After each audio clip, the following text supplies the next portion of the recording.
आपलं आभार व्यक्त करतो. रविशेषी आहे त्या गावात एक एक दिवस घटित व्हायला आपलं, आणि जोपर्यंत आपण त्या चंद्रसूर्यावर इडा पिंगलावर आपण ध्यान करून या जोपर्यंत कुंडलिनी शक्ती जागृत झाल्यावर मग एकाच नाडीद्वारे श्वासोश्वास चालू होतील. म्हणजे दोन्ही नाकपुड्याद्वारे कुंडलिनी शक्ती जागृत झाल्याच्या नंतर दोन्ही नाकपुड्यातून समान श्वासोश्वास चालते. नाही तर घंटाभर हे, घंटाभर ते, घंटाभर हे, घंटाभर ते जाते. म्हणजे डावी उजवी, डावी उजवी. जेव्हा शक्ती जागृत झाल्याच्या नंतर दोन्ही नाकपुड्यानं समान चालते. म्हणजे सुषुम्ना नाड चालू. बाजूने हजारो वेळा हे समजून सांगलं. रविशेषी आहे ज्या गावाशी ते पाहावा ग बाई, ते पाहावा तर जन्म. जन्म आल्याच्या नंतर म्हणजे हे जन्म येऊनही जन्म असल्यासारखे. जेव्हा आपल्याला हे ज्ञान झालं तेव्हा पुनर्जन्म झाला म्हणल्यासारखं. परिवर्तन जीवनामध्ये परिवर्तन झालं तर पुनर्जन्म, आपला जन्म आता झाल्यासारखं. धन्यवाद दादा. आणि गावातर्फे बसीपेटा कॅम्पहून आलेले मंडळीचं सहर्ष स्वागत करतो. आणि विनंती आहे की महिला मंडळामधून सुद्धा आपले अनुभव व्यक्त करतील अशी महिला मंडळींना सुद्धा नम्र विनंती आहे. ज्यांना कुणाला अनुभव व्यक्त करावं, काही शंकाच्या माध्यमातून किंवा अनुभवाच्या माध्यमातून काही जरी असेल तर आपले मनोगत व्यक्त करू शकता.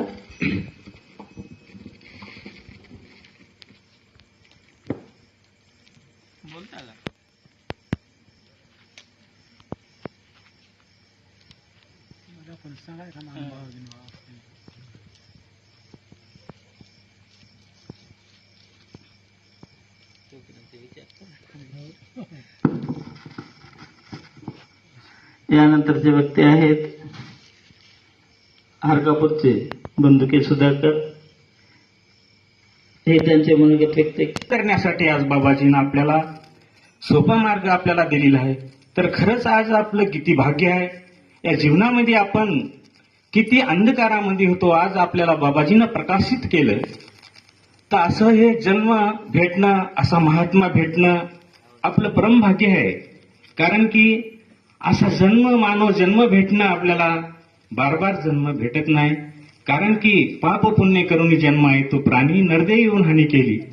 हे कितीतरी जन्माच्या बाद आपल्याला हे मानव जन्म भेटते.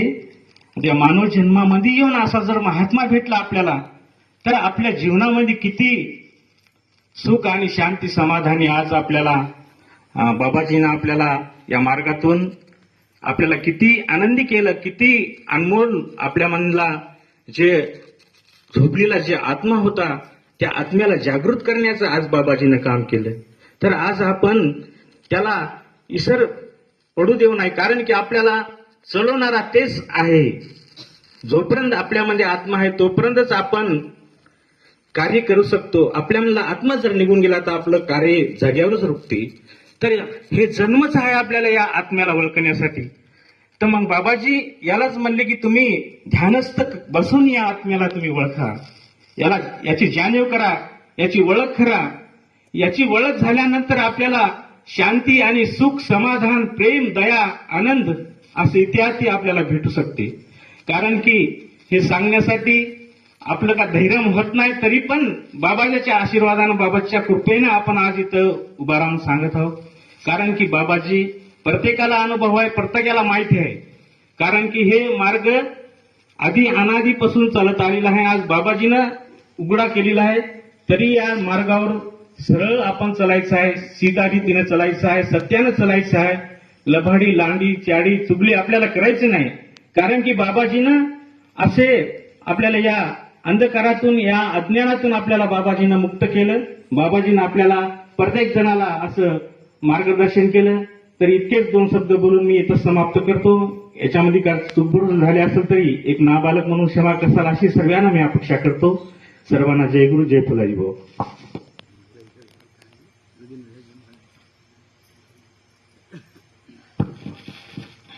धन्यवाद बंधुके साहेब. थोडक्यामध्ये मोलाचं मार्गदर्शन केलं त्याबद्दल आभार व्यक्त करतो. खरोखरच आपण असे भाग्यवान आहोत. एवढं भाग्य उदयाला येऊनही आपण साधनशील त्या वाक्याची जानकारी होते आणि त्याचा लाभ आपल्याला भेटते, हे वाया जाणार नाही. आज फुलाजी बाबा न म्हणता पूर्वी संतांच्या विचारावर बाबाजीनं आपल्याला पठण करून दिलं आहे. मग आपण ते हे म्हणण्यापेक्षा शरीराच्या या संतांच्या वाक्यावर पटवून देणं आज आपलं काम आहे. नाहीतर आज आपण जर अनेक बी बाबा बाबाच म्हणाल, राम रामच म्हणाल, कृष्ण कृष्ण म्हणाल, तसे यापूर्वी संतांनी देखील ही एकच दिशा दाखवली आहे. त्याच्या माध्यमातूनच आज बाबाजीनं पूर्ण आपल्याला पटवून दिलेलं आहे. ज्ञानेश्वरानं काय केलं, तुकारामानं काय केलं. तुकाराम महाराज अभंगामध्ये म्हणलेले, काही सांगू देवा तुझे उपकार, माझं निरंतर जागविशी, वेळोवेळी हाताला धरून चालवशी. असे महान शब्द तुकाराम महाराजांना लिहून ठेवले, आपण गायले, पण त्याच्यावर आपण विचार न करता म्हणतच राहिलो, ते चालतच आलं. तर आज बाबाजीने त्या अभंगाचं पूर्ण आपल्याला उल्लंघन करून दिलं आहे. समदमावरी हरी झाला म्हणजे ज्ञानेश्वरामध्ये आज फुलाजी बाबांना सुवासोसावर लक्ष ठेवा, त्याचं ध्यान करा. आपल्याला बाबाजीने देखील कोण्या देवाचं ध्यान करायला सांगलं नाही, स्वतःच्याच आत्माचं ध्यान करा आणि आपल्या आत्मालाच आपण वस करा म्हणून प्रत्येक वेळेला आपल्याला पटवून दिले आहे. याच भावनेनं आपण सोयरे दायरे लेकरं बाळ आपले सर्व गणगोत आपणच एकच आहो म्हणून त्या भावनेनं जर पटवून दिलं आणि खरंच जर आपण समजून घेतलं तर आपल्या एवढं भाग्यवान कोणीच नाही. आज बघा बाबाजी किडा मुंगी जे काही जनावर आहे त्याच्यामध्ये देखील माझा ईश्वर आहे म्हणत गेली. आज आपण माणसाला माणूस देखील ईश्वर म्हणायसारखं आपल्यात नाही. हे बुद्धी विकास नसल्याने झालं काम आपलं. आज बाबाजीने सांगलं म्हणून आपण बघा हे किती आपण भाग्यवान, किती आनंदानं बसलो. मग हे आनंदच आपण सर्वायला भेटवावं गडा म्हणून आपणच दया मया आपल्या अंतकरणातच आपण आधी साधवावं लागते. नंतर आपल्याला आपले मित्र भेटतात, आपल्याला दोस्त दिसतात. या नमुन्यातूनच आपल्याला ते भेटत जाते. आज बाबाजीने देखील किती ते आपल्याला त्याच्या जीवनामध्ये झालेलं काही आपल्याला किती वेळ सांगलं, असे म्हणले तसे म्हणले तरी पण काही म्हणत सांगत लढत गेले, पण एक दोघं बी जण राहिले तर त्याला सांगतच राहत गेले. मग आज बी आपण तेच आज हे झेंडा आपल्याला दिला म्हणले, हे झेंडे द्यायचं कारण म्हणले गोरगरीबाला या भेटणार नाही, काही पैसा भेटणार नाही जायला, तर म्हणले प्रत्येक गावागावाला हे मांडून दिला म्हणजे झेंडा. काच्यासाठी दिला आपल्याला.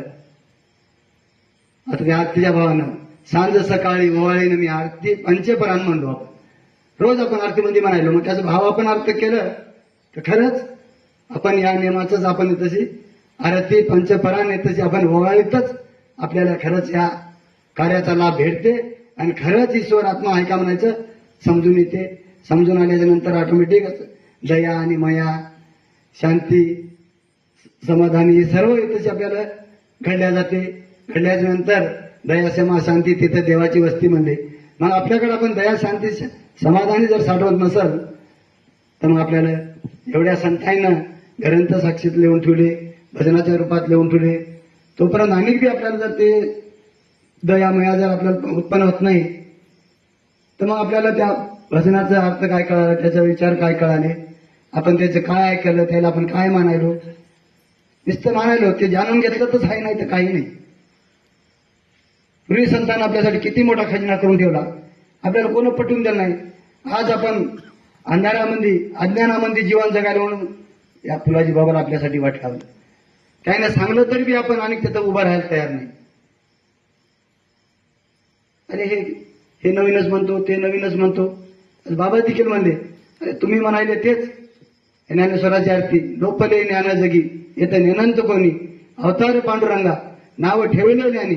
मला तर वाटत गेलं म्हणले आता काहीनच मला वाट लावलं का की तुमच्या हक्कासाठी, आणि हे आता ओळखणं आपलं काम आहे, पण आपण ओळखत नाही. आपल्या हक्काला काही ना प्रगट झाली आणि आपल्या सानिध्यामध्ये येऊन आपल्याला सर्वायला घरोघर असं बोध दिल्यावर दिला. आता गजानन दादा म्हणला तसा देवाला आयता चालवणी म्हणण्यासारखं समजा आयता आपल्याला भेटलेला आयता काही कोणी जंगलात जायचं काम पडलं नाही आणि कोट्या तीर्थावर चाल जायचं काम पडलं नाही. तर असं आपण सर्वांनाच जर ते विचार केले आपल्या लेकरा बाळाला देखील आपण नाही इकडे तिकडे काही त्याला आपण पाठांतर देण्यापेक्षा याच जर आपण या विचारावर आणलं जर या विचाराचं त्याला पठण करून दिलं तर उद्या त्याने आपल्याला म्हणतील की खरंच आमच्या आई वडिलांना आमचं जे मूळ स्थान होतं ते मूळ जागेवर ठेवलं म्हणायला त्याला ती भावना तयार होईल. आज आपण जर नाही सांगला तर ना त्या पहिल्यावर जर आपण करत राहिलो तर आता आपण म्हणालो आपल्या बापाने ते केलं आपल्या आईने ते केलं. पण आज फुलाजीबाबाच्या विचाराच्या आधारात आपण कर्मकांड काही करायलो का आता काही नाही. तर मग एवढी समाधानी सुख कसं आलं किती आनंदात आपलं आज जीवन जगायला या विचारांतरी आपण आज पटवून देणं आपलं फार गरजेचं आहे. आणि खरंच हे असे सत्संग आपण ठेवणं फार गरजेचं म्हणजे काय फार गरजेचं आहे. असेच आपण सत्संग ठेवत राहू आणि असेच आपण प्रत्येकाचे विचार साठवण करून त्याला वाढवं करू म्हणून अशी आपण सर्वच अपेक्षा बाळगू. असे 2 शब्दांनी सांगून इथं समाप्त करतो. आणि काही सांगण्यात कमी जास्त काही झालं असं तरी लहान बालक म्हणून पदरात घेसाल अशी अपेक्षा बाळगतो. सर्वांना नावानावानं जय गुरु जय गुरु. मार्गदर्शन केलं त्याबद्दल गावातर्फे आभार व्यक्त करतो. तर प्रत्येक वेळी बाबाजी म्हणत होते काय काला शंका असं की हे बाबाजीनं हे ध्यान ध्यान ध्यान ध्यान हाजरीला बसायचे ध्यानाला बसायचे ध्यानाला बसा ध्यानाला बसा आत्मा आत्मा काय काय की वक्त्यांचे बरेचसे गोष्टी ऐकल्या की